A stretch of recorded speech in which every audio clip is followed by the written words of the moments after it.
नमस्कार दोस्तों, आपका स्वागत है जीएस विद संजय में। आज के वीडियो में हम बौद्ध धर्म पर चर्चा करेंगे। बौद्ध धर्म को रूप से समझने की कोशिश करेंगे। हम महात्मा बुद्ध के बारे में जानेंगे, बौद्ध धर्म की विशेषता जानेंगे। आइए तो हम वीडियो को शुरू करने से पहले आज के वीडियो के प्रमुख बिंदु जान लेते हैं। सबसे पहले हम बौद्ध धर्म की स्थापना या उदय के कारण के बारे में चर्चा करेंगे। फिर महात्मा बुद्ध के जीवन परिचय के बारे में चर्चा करेंगे।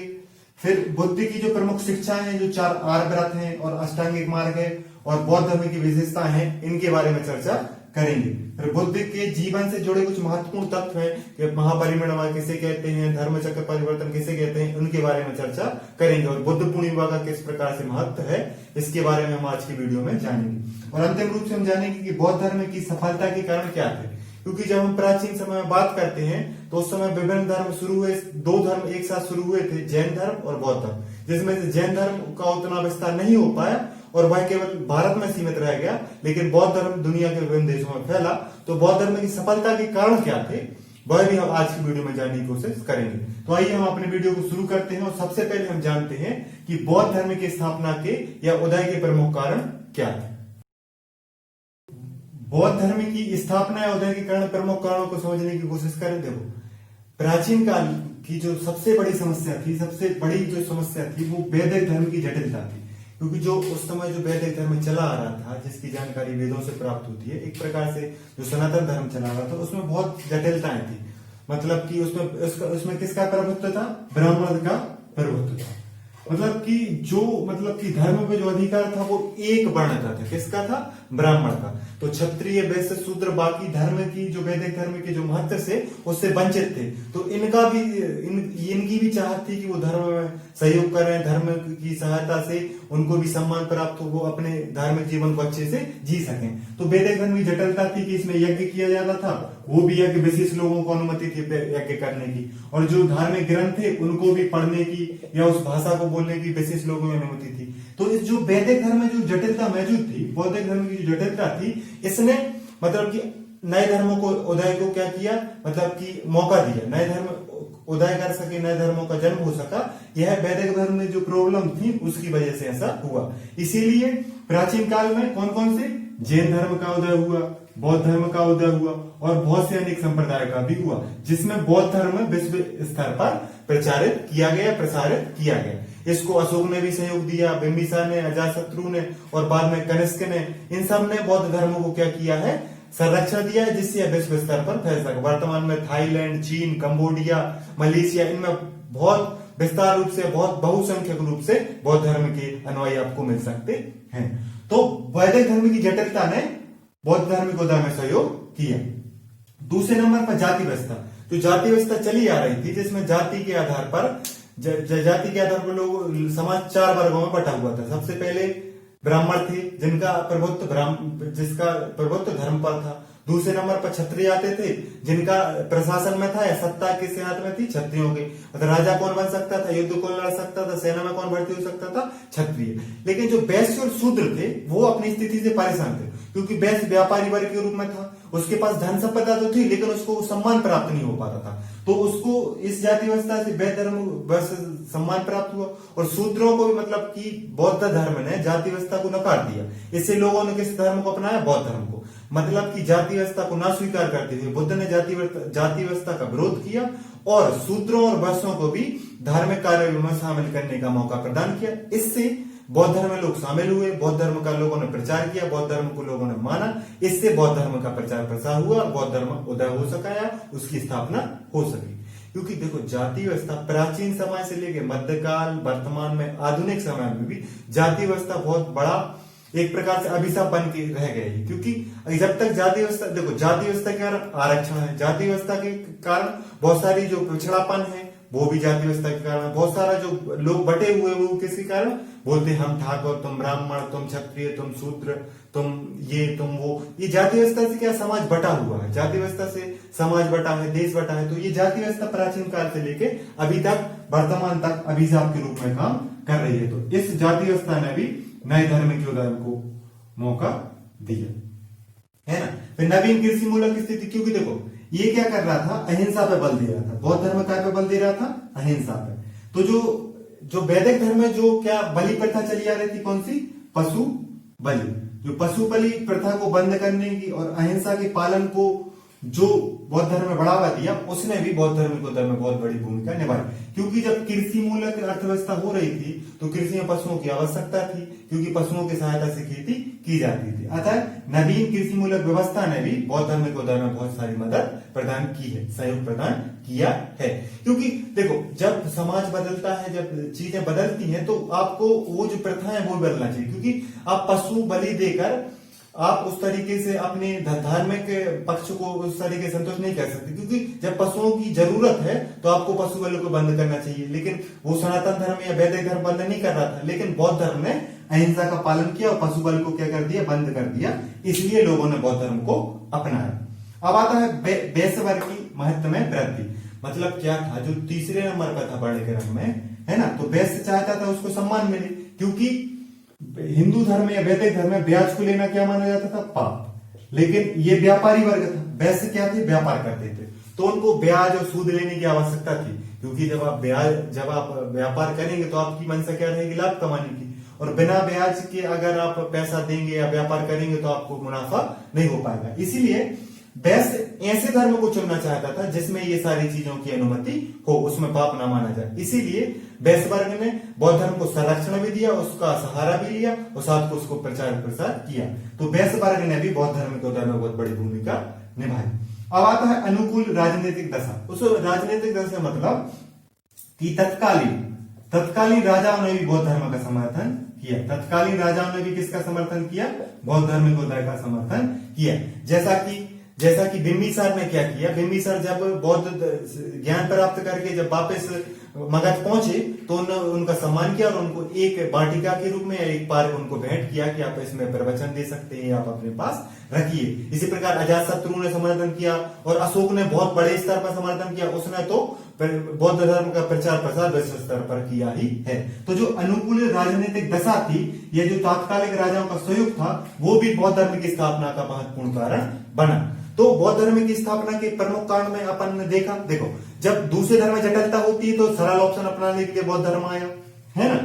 जाति व्यवस्था में जो कठिनाइयां थी, जाति व्यवस्था में जो सम्मान नहीं मिल पा रहा था, तो लोगों ने दूसरे धर्म में जाकर उनने इस चीज को, जाति व्यवस्था से जो समस्या थी उसको ठीक करने की कोशिश की। लेकिन आपको बता दे कि किसी धर्म ने जाति व्यवस्था को अभी तक समाप्त नहीं कर पाया। बौद्ध धर्म में भी जाति व्यवस्था आ गई, जैन धर्म में भी जाति व्यवस्था का पालन किया जाता, सिख धर्म, मुस्लिम, ईसाई, हिंदू, किसी भी धर्म में आप देख लो, जाति व्यवस्था हर जगह मौजूद है। और वर्तमान में सबसे बड़े अभिशाप के रूप में, सबसे बड़ी सामाजिक समस्या के रूप में, आरक्षण के रूप में, राजनीतिक मुद्दे के रूप में जाति व्यवस्था वर्तमान में भी बनी हुई है। इसलिए अगर आपको अपनी सोच को बड़ा करना है, अगर आपको सफल होना है, आपको पढ़े लिखे कहलाना है, तो आपको ये जाति व्यवस्था जैसे मुद्दों पर अच्छे से जानकारी प्राप्त करनी होगी। जाति व्यवस्था को या जातिवादी चीजों को आपको छोड़ना पड़ेगा, तभी आप सफल हो सकते हैं। क्योंकि एक बहुत सारे पढ़े लिखे लोग, बहुत सारे समझदार लोग इस व्यवस्था का आलोचना करते हैं, फिर लोगों को बताते हैं, जागरूक करते हैं, तभी तो ये रूढ़ियां हैं जो टूटेंगी। क्योंकि हिंदू समाज में सुधार हुए, जाति व्यवस्था बंद हुई है, विधवा पुनर्विवाह हुए हैं, बाल विवाह को बंद करने की बहुत कोशिश की है, कुछ जगह बचा है, लेकिन सुधार होता है जागरूकता फैलाने से। इसलिए अपन को जाति व्यवस्था के प्रति जागरूक होना चाहिए और जाति व्यवस्था को इग्नोर करना चाहिए, तभी ये देश और ये समाज अच्छा बन पाएगा। आपको याद रखना। फिर नवीन कृषि मूलक, क्योंकि तो व्यवस्थाओं में जिस चीज की जरूरत होती है, हम उस चीज को बचा के रखना चाहिए। क्योंकि नवीन कृषि मूलक पशु बल को प्रतिबंधित करना चाहे थी, बौद्ध धर्म ने प्रतिबंध किया, उसका लाभ मिला।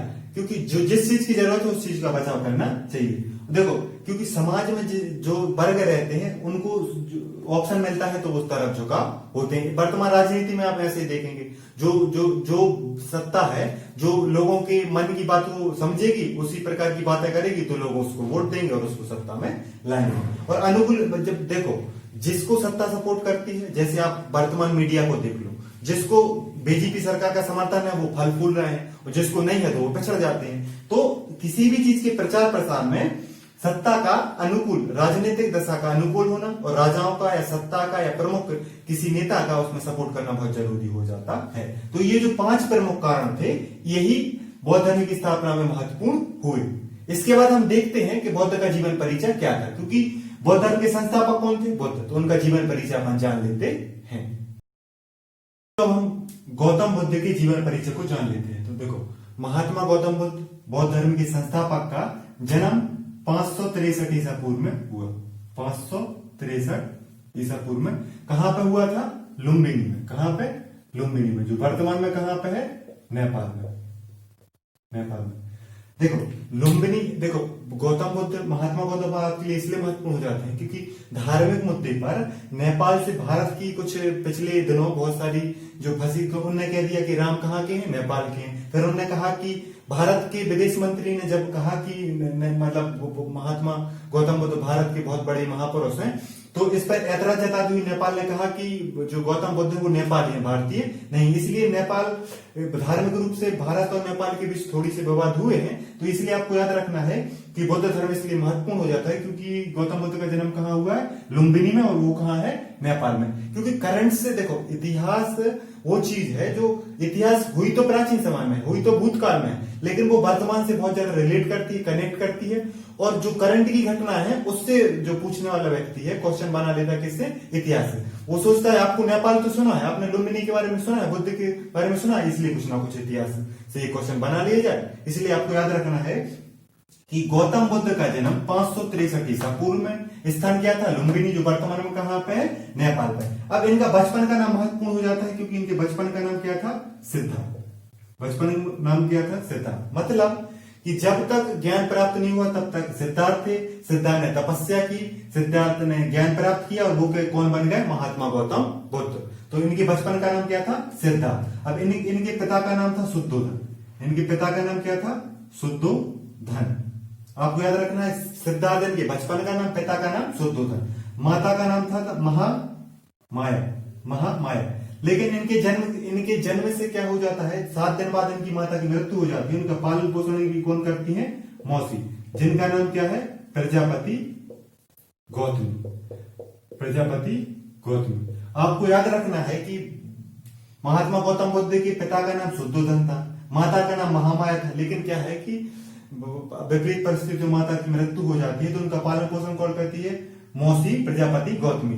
और जब महात्मा गौतम बुद्ध भिक्षुण में, मतलब कि जब वो ज्ञान प्राप्त कर लेते हैं, महात्मा गौतम बुद्ध बन जाते हैं, तो सबसे पहले उनकी जो मतलब कि दीक्षा लेती है वो भी कौन है? प्रजापति गौतमी बनती है। मतलब उनकी माता ही है, मौसी उनकी सबसे पहली अनुयायी महिला के रूप में बनती हैं।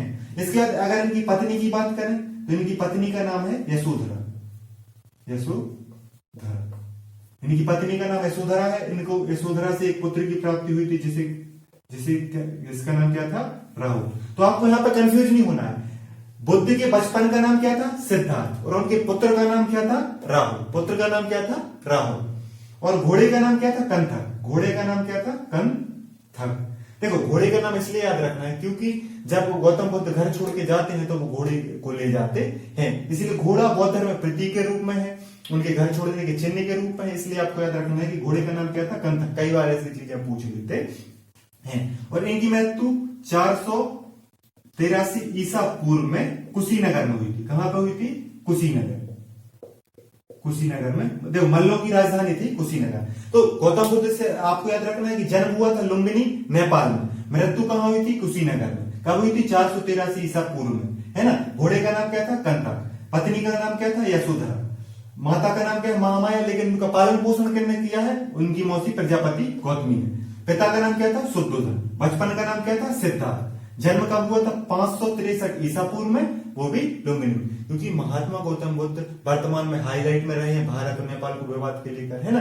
और जो दलाई लामा की जासूसी की जा रही थी उसकी वजह से भी, क्योंकि बौद्ध धर्म के प्रतीक के रूप में दलाई लामा है वर्तमान में, इसीलिए बौद्ध धर्म आपके लिए महत्वपूर्ण हो जाता है। इसलिए आप इन चीजों को याद रखना है। एक ना एक क्वेश्चन आप जो आगे जो 1-2 महीने बाद परीक्षा होगी, आप लिख के ले लो, बौद्ध धर्म से एक ना एक क्वेश्चन बनेगा। इसलिए आपको बौद्ध धर्म का महात्मा गौतम बुद्ध का जीवन परिचय अच्छे से याद रखना है। करते हैं बौद्ध धर्म की, मतलब बुद्ध की शिक्षाओं की और बौद्ध धर्म की विशेषताओं के बारे में। तो सबसे पहले बुद्ध की शिक्षाओं के बारे में समझते हैं। बुद्ध की शिक्षाओं को समझने से पहले हम बुद्ध के बारे में बात कर लेते हैं। तो जो बुद्ध रहते हैं उनका नाम, बचपन का नाम सिद्धार्थ था। तो उनके सामने जो 4 दृश्य हैं, एक किसी मृत्यु का, एक बुजुर्ग का, एक बीमार व्यक्ति का और एक सन्यासी का। किसका? किसी की मृत्यु हो गई, एक सन्यासी का, एक वृद्ध व्यक्ति का और एक बीमार व्यक्ति का। इन 4 दृश्यों को देखकर उनके मन में बैराग उठा कि संसार में सारी जगह दुख ही दुख है, सारी जगह समस्या ही समस्या है। उनने मुख्य कारण किसको माना है? दुख को। महात्मा गौतम बुद्ध ने मतलब कि जो संसार में मुख्य कारण किसको माना है? दुख को। फिर उनके मन में बैराग्य की भावना हुई। अतः उन्होंने जो 4 दृश्य देखे थे, उनमें जो चौथा दृश्य था सन्यासी का दृश्य, उसको उन्हें प्रसन्न मुद्रा में देखा था। मतलब वो खुश था, मतलब वो दुख से परे था। इसलिए उन्हें 29 वर्ष की उम्र में गृह त्याग किया और 6 वर्ष कठिन तपस्या की। और वो जब उन्होंने सिद्धार्थ ने जब ज्ञान प्राप्त कर लिया तो वो बुद्ध कहलाए, लाइट, प्रकाशमय। मतलब बुद्ध का अर्थ होता है जागृत, बुद्ध का अर्थ होता है प्रकाशमय, बुद्ध का अर्थ होता है लाइट। इसीलिए बुद्ध को लाइट ऑफ एशिया भी कहा जाता है। तो बुद्ध ने जो 4 दृश्य देखे उसमें उन्होंने मेन कारण देखा क्या? दुख। तो इसीलिए उनको जो सबसे बड़ी शिक्षा है वो 4 आर सत्य है, जिसमें उन्होंने बोला है कि किसी भी संसार में किसी भी काम के पीछे, किसी भी इच्छा के पीछे, किसी भी चीज के पीछे 4 चीजें होती हैं। एक मतलब आपकी इच्छाओं, मेनली उन्होंने किसके ऊपर बताया? इच्छाओं को बताया है कि किसी भी इच्छा के कारण आपको दुख हो सकता है। उस इच्छा की उस इच्छा का पूरा ना होना दुख का कारण बन सकता है। उस इच्छा को पूरा करने के लिए और उस दुख को कम करने के लिए आपको एक दुख के निवारण है और दुख के निवारण के उपाय भी है। मतलब 4 आर सत्य में दुख है, फिर दुख का कारण होता है, फिर दुख का निवारण भी है और निवारण के उपाय है। ऐसे ही यही क्रिया चलती है। एक उदाहरण समझे, स्टूडेंट को पढ़ने का दुख है, कारण क्या है कि उसको पढ़ाई करना पड़ेगी जबकि वो मोबाइल चलाना चाहता है। दुख निवारण का उपाय क्या है कि वो समझे कि पढ़ाई से उसका फायदा हो सकता है, पढ़ाई से उसको जॉब मिल सकती है, पढ़ाई से जीवन अच्छा हो सकता है। और दुख निवारण के उपाय क्या है कि फोन का उपयोग वो किस तरीके से करे? पढ़ाई के माध्यम से करे और माइंड फ्रेश करने के लिए करे। मतलब कि आप दुख के निवारण के उपाय समाप्त किया जा सकता है। तो जो बुद्ध की 4 आर्य सत्य वाली शिक्षा है ये हर चीज पे लागू होती है और उनके हिसाब से जो इच्छाएं हैं, जो आपकी इच्छाएं हैं, जो आपकी डिजायर है, जो आपकी चाहत है, वो सबसे बड़ा दुख का कारण है। और एक जो सन्यासी होता है उसकी वो इच्छाएं नहीं होती, इसीलिए उन्होंने सन्यासी जीवन को धारण किया।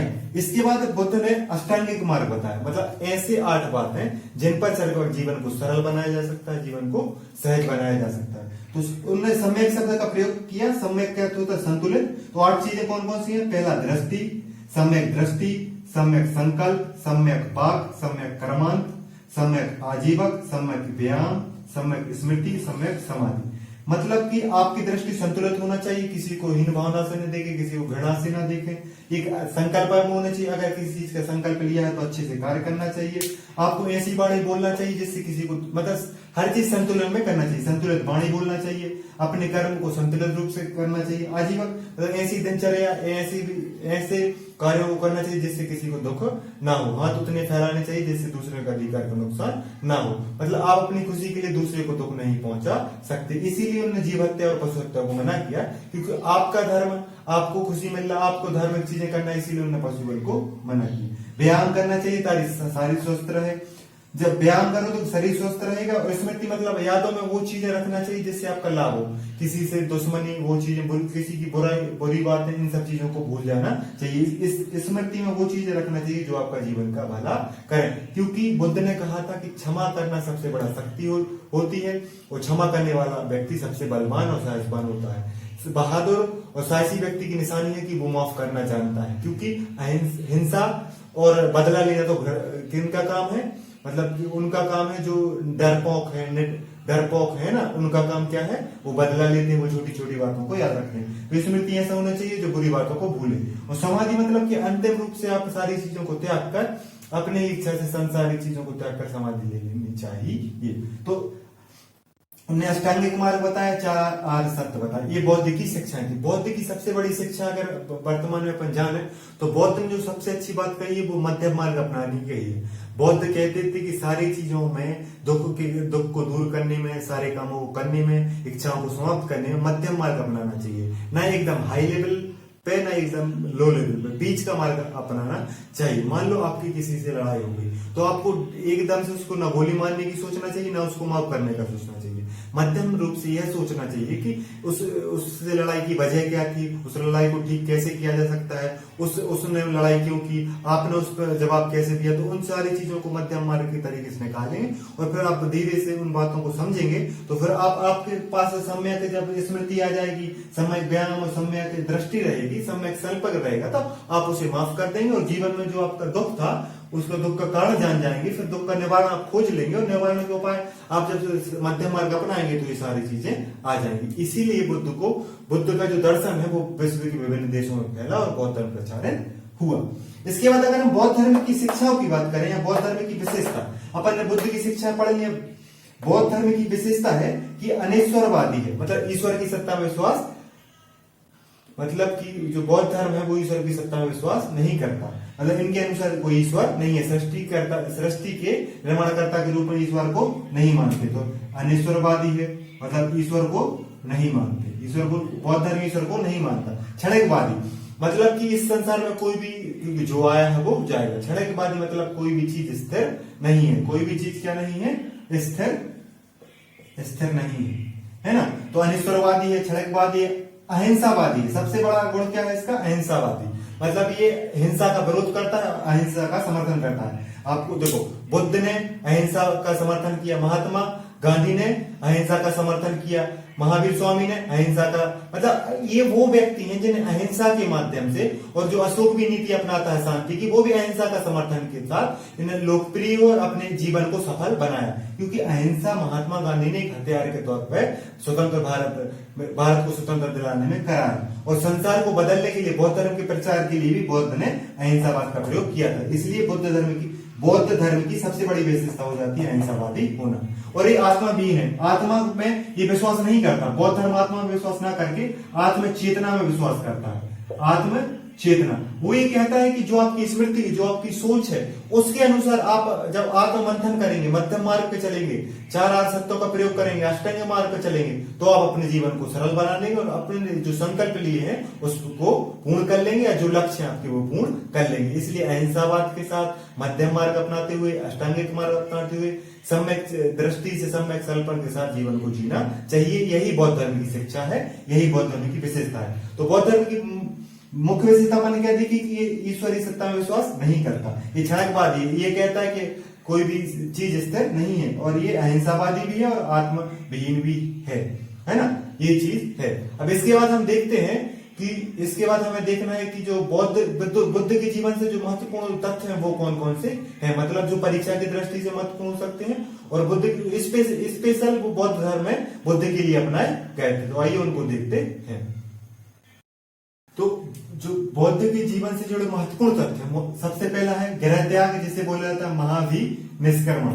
प्रथम उपदेश को बोला जाता है धर्म चक्र परिवर्तन। मृत्यु को महापरिनिर्वाण कहा गया है ना। और ज्ञान बोधि वृक्ष या पीपल के वृक्ष के नीचे प्राप्त हुआ था। आपको बता दें कि 35 वर्ष की उम्र में बोधि वृक्ष या पीपल के वृक्ष के नीचे निरंजना नदी के किनारे वैशाख पूर्णिमा के दिन बुद्ध को ज्ञान प्राप्त हुआ था। नदी कौन सी है, निरंजना नदी।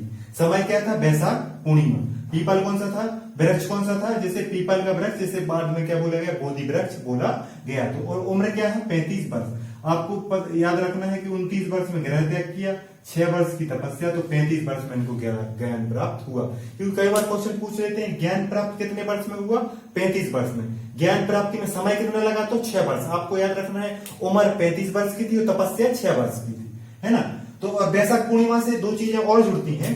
वैशाख पूर्णिमा के दिन ही बुद्ध का जन्म हुआ था और साथ में इसी दिन इनको ज्ञान प्राप्ति और साथ में मृत्यु।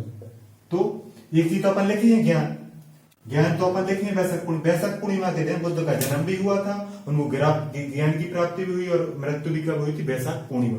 इसलिए बौद्ध धर्म में वैशाख पूर्णिमा की बहुत महत्वता है या बहुत बड़ी मानी जाती है कि वैशाख पूर्णिमा एक त्योहार के रूप में बुद्ध पूर्णिमा, इसलिए वैशाखी पूर्णिमा को बुद्ध पूर्णिमा भी कहा जाता है। देखो, तो क्या है कि गृह त्याग मतलब जब उन्होंने घोड़े का नाम उन्होंने पढ़ा था, कंटक को ले जाकर वो जब उनको चार तरफ से बैराग हो जाता तो घर को गृह त्याग कर देते हैं, जिसको जब उन बुद्ध कहलाए वो, तो उसको शब्द क्या बोले गए, महावी निष्क्रमण। तो गृह त्याग को क्या बोला जाता, महावी निष्क्रमण। प्रथम उपदेश जब उन्होंने ज्ञान प्राप्त कर लिया और सारनाथ में दिया था, प्रथम उपदेश कहाँ दिया था, सारनाथ में। तो उनका जो प्रथम उपदेश था, बुद्ध ने प्रथम उपदेश सारनाथ में दिया था, उसको बोला क्या जाता है, धर्म चक्र प्रवर्तन। इसके बाद उनकी मृत्यु कहाँ हुई थी, कुशीनगर में। अपन ने पढ़ा है पहले, कहाँ पे हुई थी, कुशीनगर। तो कुशीनगर में मृत्यु हुई तो उसका क्या बोला गया, महापरिनिर्वाण। मतलब आपसे पूछा जाए कि बुद्ध से संबंधित महापरिनिर्वाण का अर्थ क्या है, तो वो बुद्ध की मृत्यु से, देखो भगवान के बारे में मृत्यु शब्द प्रयोग नहीं करना, लेकिन अपन पढ़ाई कर रहे हैं तो समझने के लिए ये कर रहे हैं। मतलब उन्होंने जो महापरिनिर्वाण प्राप्त किया उसको, उसका संबंध किससे था, उनका मतलब समाधि लेना है उनकी मृत्यु से था। धर्म मानव को ठेस पहुंचना है कहीं पे भी उद्देश्य नहीं है ना। इसके बाद अगर अपन बात करें तो ज्ञान उनको बोधि वृक्ष या पीपल के वृक्ष के नीचे प्राप्त हुआ। निरंजना नदी थी, वैशाख पूर्णिमा का दिन था और 35 वर्ष की उम्र थी। अब हम बात करते हैं अंतिम रूप से कि बौद्ध धर्म की सफलता का कारण, सबसे बड़ा सफलता का कारण था बुद्ध का व्यक्तित्व। देखो, क्योंकि ये ज्ञानी थे, है ना, समाज को समझते थे, है ना, और इनका दर्शन भी बहुत महत्वपूर्ण था। मतलब कि ज्ञान के मामले में, समाज को समझने के मामले में, दर्शन, इन्होंने कहा कि ईश्वर कोई चीज नहीं, क्योंकि उस समय जो ब्राह्मण धर्म था वो हर चीज में ईश्वर लगा देता था। बारिश नहीं हो रही उसका कारण ईश्वर है, कोई प्रॉब्लम हो उसका कारण ईश्वर है। मतलब समाज में जो समस्या व्याप्त हो उसके लिए जिम्मेदार ईश्वर को ठहरा रहे हैं, काल को ठहरा रहे हैं, या शैतान को ठहरा रहा है। तो ये सब चीजें कोई इनने मानने से इंकार किया, इन्हें अपने ज्ञान का प्रयोग किया और समाज को ये क्षेत्रीय भाषा पाली भाषा में उपदेश देते थे। किस भाषा में, क्योंकि बुद्ध के बोलने का तरीका बहुत अच्छा था, बुद्ध के बोलने का तरीका, प्रवचन देने का तरीका बहुत अच्छा था, जिससे लोगों को अच्छा लगता था, लोग उनकी बात को सुनते थे और अपने जीवन में अपनाते थे। और जो बुद्ध धर्म की जो बातें हैं, चार आर्य सत्य और अष्टांगिक मार्ग, मध्यम मार्ग, अहिंसावाद, ये वर्तमान समय में भी दो विश्व युद्ध लड़ने के बाद सबसे ज्यादा जरूरी हो जाता है लोगों को या दुनिया को, अहिंसा। गांधी ने जो अहिंसा का प्रयोग किया उन्होंने एक देश को आजाद करा लिया। तो अहिंसा, महात्मा बुद्ध ने जो बात कही अहिंसावादी, ये सब चीजें बहुत महत्वपूर्ण हैं। तो आपको याद रखना है कि बुद्ध की व्यक्तित्व ने ही बौद्ध धर्म को इतना प्रचार प्रसार किया, क्योंकि उनके दर्शन, उनके ज्ञान की बातें बाकी के शिष्यों ने उनको संग्रहित किया और फिर पूरे विश्व में प्रचारित किया। तो बुद्ध का व्यक्तित्व बौद्ध धर्म की सफलता में सबसे महत्वपूर्ण कारण है, क्योंकि बहुत ज्ञानी थे, समाज को अच्छे समझते थे, उनका दर्शन बहुत अच्छा था और क्षेत्रीय भाषा पाली में उपदेश देते थे। कई बार क्वेश्चन पूछा गया कि बुद्ध की, देखो बौद्ध ग्रंथ किस में लिखे गए, पाली भाषा में, उससे महत्वपूर्ण हो जाता है कि बौद्ध ने किस भाषा में प्रवचन दिए, तो पाली भाषा में दिए। इसके बाद अहिंसावाद, मतलब जो बौद्ध धर्म ने जो अहिंसा को बढ़ावा दिया ना, अहिंसा को बढ़ावा दिया, इसने भी इस धर्म को सफल बनाया, क्योंकि उस समय लड़ाई युद्ध का दौर था, पशु बलि देने का दौर था, तो और उसमें जो अहिंसावाद अपनाया गया, इसलिए बौद्ध धर्म को सफलता मिली। इसके बाद राजकीय संरक्षण, क्योंकि जो राजाओं ने जो संरक्षण दिया है, जैसे बिम्बिसार ने दिया था, है ना, अजातशत्रु ने दिया था, है ना, फिर सबसे महान सम्राट अशोक ने जो संरक्षण दिया और बौद्ध धर्म का प्रचार विश्व के अनेक भागों में किया। तो इन राजकीय जो संरक्षण है, क्योंकि अगर किसी धर्म को राजकीय संरक्षण मिल जाए तो आर्थिक रूप से, राजनीतिक रूप से और भी विभिन्न प्रकार की मदद दी जाएगी। और जिस प्रकार अशोक ने तो विभिन्न देश में, जैसे श्रीलंका हुआ, अशोक ने श्रीलंका में, बर्मा और कंबोडिया, बहुत सारे, थाईलैंड, बहुत सारी जगह इन्हें प्रसार करने भेजा। तो अशोक ने, मतलब अशोक एक राजा होते, उसने बौद्ध धर्म का प्रचार प्रसार बहुत अच्छे से किया। तो जब राजकीय संरक्षण प्राप्त हुआ, अहिंसावाद से लोग प्रभावित हुए, बुद्ध के व्यक्तित्व से प्रभावित हुए, बुद्ध के ज्ञान से प्रभावित हुए, उनके दर्शन से प्राप्त हुए, तो बौद्ध धर्म एक सफल धर्म के रूप में आया, विश्वव्यापी धर्म के रूप में प्रसिद्ध हुआ। इसलिए बौद्ध धर्म महत्वपूर्ण हो जाता है। वर्तमान में जो नेपाल के साथ जो वाद विवाद चल रहे हैं, उसमें भी बौद्ध धर्म हाईलाइट में रहा है। और बौद्ध धर्म की आपसे पूछा जाए कि 3 चीजें याद रखना है, तो बुद्ध का दर्शन याद रखना है कि बुद्ध ने बहुत अच्छी बातें कही हैं, जिसमें मध्यम मार्ग है। बौद्ध धर्म का अहिंसावाद सबसे महत्वपूर्ण हो जाता है वर्तमान में इसमें, क्योंकि लोग, जो समाज बटा हुआ है, वो हिंसा बढ़ रही है, अपराध बढ़ रहे हैं, इन सब में महत्वपूर्ण हो जाता है कि लोग मध्यम मार्ग, अष्टांग मार्ग का प्रयोग करें और अच्छे से सभी लोग एक दूसरे का ख्याल रखें, तो जीवन सफल हो सकता है। तो बुद्ध की सबसे महत्वपूर्ण चीज है उसकी अहिंसावाद, उनका व्यक्तित्व, उनका दर्शन और उनका जो मध्यम मार्ग है। और वो ये कहते हैं कि जिस व्यक्ति ने इच्छाओं को शांत कर लिया वो सांसारिक जीवन को अच्छे से जी सकता है। तो बौद्ध धर्म के बारे में यही था, आपको याद रखना है कि बुद्ध एक महत्वपूर्ण व्यक्ति है। भारत के 3 महत्वपूर्ण व्यक्तियों में अगर अलग अलग काल में देखें तो प्राचीन काल में बुद्ध का नाम आता है, मध्यकाल में अकबर का नाम आता है, जो विवाद का वैसा है, लेकिन अपन मान के चले मध्यकाल को छोड़ दो, मध्यकाल में वाली चीजें, लेकिन आधुनिक भारत में किसको, महात्मा गांधी को महान माना जाता है। तो वैसे 3 अगर महान लोगों की बात करें तो बुद्ध, अशोक या अकबर या फिर महात्मा गांधी, इसलिए बौद्ध धर्म बहुत महत्वपूर्ण हो जाता है। और बौद्ध धर्म ऐसा धर्म है जिसका विश्व स्तर पर प्रचार भारत ने किया, मतलब कि भारत से यह धर्म श्रीलंका पहुंचा, चीन पहुंचा, नेपाल पहुंचा और भी विभिन्न कंबोडिया, थाईलैंड यहाँ पर पहुंचा। इसलिए भारत विश्व गुरु है, तो वो भी बौद्ध धर्म के कारण है। भारत की जो संस्कृति में विविधता है उसमें भी बौद्ध धर्म का अंश है। वर्तमान में अनेकता में एकता है, तो उसमें भी बौद्ध धर्म की बहुत महानता है। और आपको बता दें कि जब अंबेडकर जातिवाद से बहुत परेशान हो गए थे तो उनने भी बौद्ध धर्म को अपनाया था, तो उनने भी एक प्रकार के रूप में बौद्ध धर्म को अपनाया था। इसीलिए प्राचीन समय से लेके मध्य भारत और आधुनिक भारत और वर्तमान विश्व में भी बौद्ध धर्म अपना महत्व रखता है। इसलिए बौद्ध धर्म को समझना जरूरी था, इसलिए अपन ने इस वीडियो में देखा। उम्मीद करता हूं कि वीडियो आपको अच्छा लगा हो तो आपको लाइक करना है, शेयर करना है, सब्सक्राइब करना है और जुड़े रहना है जीएस संजय के साथ। नमस्कार दोस्तों।